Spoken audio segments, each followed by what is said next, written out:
حضرت مسلم عود فرماتے ہیں کہ حضرت مسیح موعود علیہ الصلوۃ والسلام ایک واقعہ سنایا کرتے تھے کہ ایک دفعہ رستم کے گھر میں چور آ گیا۔ رستم بے شک بہت بہادر تھا، مگر اس کی شہرت فنون جنگ میں تھی، جنگ کرنے میں تو ماہر تھا، وہ تلوار چلانی خوب جانتا تھا۔ لیکن ضروری نہ تھا کہ کشتی کے فن میں بھی ہر ایک ماہر ہو، ضروری نہیں ہے کہ جو جنگ کا ماہر ہو وہ کشتی کرنے میں بھی ماہر ہو۔ تو بہرحال چور آ گیا، اس نے چور کو پکڑنے کی کوشش کی۔ چور کشتی لڑنا جانتا تھا، اس نے رستم کو نیچے گرا دیا۔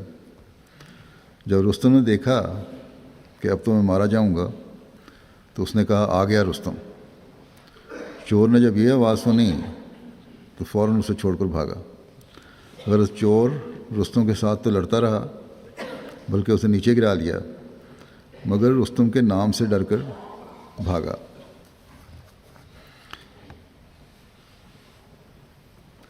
اس حوالے سے آپ نے یہ بھی نصیحت فرمائی کہ بعض لوگ ایسی افواہیں پھیلا دیتے ہیں جس سے لوگوں کے حوصلے پست ہو جاتے ہیں۔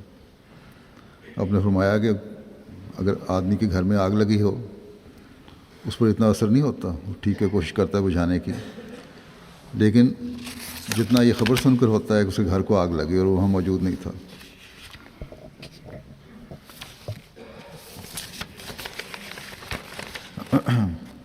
پھر آپ نے فرمایا جنگ کے دنوں کے حالات تھے کہ کسی جگہ بموں کا پڑنا اتنا خطرناک نہیں ہوتا جتنا یہ شور پڑ جانا کہ بم پڑ رہے ہیں۔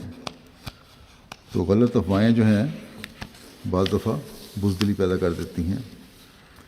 بس اپنی بہادری اور جرأت کو قائم کرنے کے لیے یہ امر نہایت ضروری ہے کہ غلط افواہوں کے پھیلنے سے روکا جائے اور اس کا مقابلہ کیا جائے۔ رستم کو چور نے قابو کر لیا، لیکن اس کے نام کا خوف تھا، اس نام سے دوڑ گیا۔ اسی طرح بعض افواہیں جو ہیں غلط رنگ میں ماحول کو خوف زدہ کر دیتی ہیں، اس لیے ہمیشہ افواہوں سے بھی بچنا چاہیے اور ایسے حالات میں جرأت کا مظاہرہ بھی کرنا چاہیے۔